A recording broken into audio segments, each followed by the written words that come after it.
नमस्कार, the deep drive में आपका स्वागत है। आज हम देख रहे हैं टेक अगेंस्ट टेररिज्म की एक रिपोर्ट और कुछ हाल के अखबारों को। मुद्दा ये है कि संयुक्त राष्ट्र किसी समूह को आतंकवादी कैसे घोषित करता है और हाल में इसमें क्या पेंच आया है। तो चलिए समझते हैं इसे। हाँ, बिल्कुल। देखिए, संयुक्त राष्ट्र की अपनी एक प्रक्रिया है, एक सिस्टम है। खास तौर पे उनकी 1267 प्रतिबंध समिति है। ये व्यवस्था शुरू में तो ये अल-कायदा और तालिबान पर ही केंद्रित थी। बाद में ISIL यानी दाइश और उनसे जुड़े समूहों को भी इसमें शामिल कर लिया गया। अच्छा। हाँ, और कोई भी सदस्य देश, कोई भी मेंबर कंट्री किसी व्यक्ति या संस्था को इस लिस्ट में डालने की सिफारिश कर सकता है। फिर उस पर संपत्ति जब्त करने और यात्रा प्रतिबंध जैसे काफी कड़े प्रतिबंध लगते हैं। अब एक दिलचस्प बात यह है कि आतंकवाद की कोई एक सर्वमान्य अंतर्राष्ट्रीय परिभाषा नहीं है। हाँ, ये तो है। हालांकि संयुक्त राष्ट्र का एक संकल्प है 1556, वो कुछ मार्गदर्शन देता है। वो आतंकवाद को गंभीर आपराधिक काम, खासकर नागरिकों को निशाना बनाने वाले, ऐसे परिभाषित करने की कोशिश करता है। लेकिन जो 1267 समिति है, उसका मुख्य ध्यान इस पर रहता है कि क्या वो समूह आइसिल या अल-कायदा से सीधे तौर पर जुड़ा है, जैसे उनको पैसा देना, उनके लिए प्लानिंग करना, भर्ती करना या हथियार देना। ठीक है। और यहीं पे मुझे लगता है बलूचिस्तान लिबरेशन आर्मी यानी BLA और मजीद ब्रिगेड का मामला आता है ना? बिल्कुल, ये मामला पेचीदा हो जाता है। पाकिस्तान और चीन ने देखिए हाल ही में मिलकर इन दोनों समूहों को इसी 1267 सूची में डालने का प्रस्ताव रखा था। हाँ, BLA का नाम तो अभी खबरों में था। वो मार्च 2025 में जाफर एक्सप्रेस ट्रेन हाईजैकिंग हुई थी। हाँ, बिल्कुल, जिसमें कई जानें गईं और 300 से ज्यादा लोगों को बंधक बनाया गया था। बाद में पाकिस्तानी सिक्योरिटी फोर्सेस ने छुड़ाया था उन्हें। और मजीद ब्रिगेड। हाँ, और मजीद ब्रिगेड, जिसे BLA की ही एक तरह से सुसाइड विंग माना जाता है, वो भी कई हाई प्रोफाइल हमलों में शामिल रही हैं। जैसे कराची यूनिवर्सिटी में चीनी शिक्षकों पर हमला हुआ था। हाँ, याद है। और ग्वादर पोर्ट पर भी हमले हुए। तो पाकिस्तान ने UN में यही तर्क दिया कि देखो, अफगानिस्तान से जो ऑपरेट कर रहे हैं समूह, जिनमें TTP और BLA शामिल हैं, वो उनकी राष्ट्रीय सुरक्षा के लिए सबसे बड़ा खतरा है।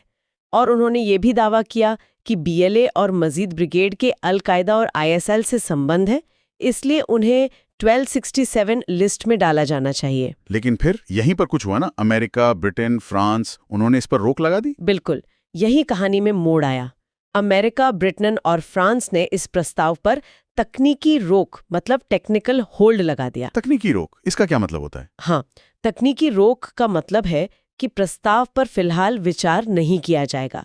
आमतौर पर ये रोक 6 महीने तक रहती है और इसके लिए कोई फॉर्मल वीटो की जरूरत नहीं होती। अच्छा। ये एक तरह से सुरक्षा परिषद के जो स्थायी सदस्य है, P5 जिन्हें कहते हैं, अमेरिका, ब्रिटेन, फ्रांस, रूस, चीन, उनके प्रभाव का एक उदाहरण है। वो प्रक्रियात्मक तरीकों से किसी प्रस्ताव को टाल सकते हैं।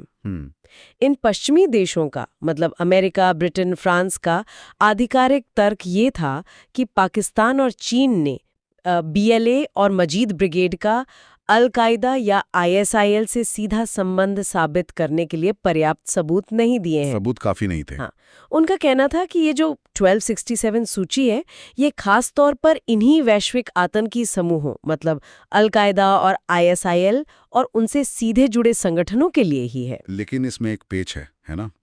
क्या ये सिर्फ एक तकनीकी बहाना है? क्योंकि अमेरिका ने तो खुद अगस्त 2025 में BLA और मजीद ब्रिगेड को अपनी राष्ट्रीय सूची में विदेशी आतंकवादी संगठन घोषित किया था। हाँ, यही तो विरोधाभास है, बिल्कुल साफ दिखता है ये। और यहीं पर वो क्या कहते हैं, भू राजनीतिक पहलू सामने आ जाते हैं। पश्चिमी देशों का आधिकारिक तर्क तो प्रक्रिया पर है कि 1227 सूची के जो खास मानदंड है, AQIS लिंक, वो पूरे नहीं हुए। लेकिन कई जानकार मानते हैं कि इस रोक के पीछे शायद गहरी वजह है। हो सकता है ये क्षेत्र में चीन के बढ़ते प्रभाव को बैलेंस करने की कोशिश हो। अच्छा। या फिर पाकिस्तान पर दूसरे रणनीतिक मुद्दों पर दबाव बनाए रखने की एक बड़ी रणनीति का हिस्सा हो सकता है। भले ही वो खुद BLA को एक खतरा मानते हो, तो ये दिखाता है कि कैसे ये पदनाम प्रक्रिया, ये डेजिग्नेशन प्रोसेस सिर्फ सबूतों पर नहीं, बल्कि सदस्य देशों के जो व्यापक राजनीतिक और रणनीतिक हित हैं, उनसे भी प्रभावित हो सकती है। तो मतलब ये हुआ कि किसी समूह को अंतर्राष्ट्रीय स्तर पर आतंकवादी घोषित करना सिर्फ तथ्यों का मामला नहीं रह गया है। इसमें बड़ी शक्तियों की आपसी राजनीति भी खूब चलती है। सही कहा, बिल्कुल। और ये स्थिति कई अहम सवाल खड़े करती है। पहला तो यही कि क्या ये अंतर्राष्ट्रीय आतंकवादी पदनाम प्रक्रिया वाकई निष्पक्ष है, या ये शक्तिशाली देशों के राजनीतिक हितों का एक हथियार बन सकती है? सोचने वाली बात है। और दूसरा सवाल, जब कोई बड़ा देश किसी समूह को राष्ट्रीय स्तर पर तो आतंकवादी मानता है, लेकिन अंतर्राष्ट्रीय स्तर पर उसे वो दर्जा नहीं मिल पाता, तो आतंकवाद के खिलाफ जो वैश्विक लड़ाई है, जो सहयोग है, उस पर इसका क्या असर पड़ता है? क्या इससे कंफ्यूजन और अविश्वास नहीं बढ़ता? बिल्कुल, वाकई ये सोचने वाली बात है कि इन अंतर्राष्ट्रीय सूचियों का असल मकसद क्या है और वे कितनी प्रभावी हैं, खासकर जब आतंकवाद की परिभाषा पर ही पूरी सहमति नहीं है और प्रक्रिया खुद इतनी जटिल और, जैसा हमने देखा, राजनीतिक दांव पेच के अधीन नजर आती है। इसी विचार के साथ आज की चर्चा को यही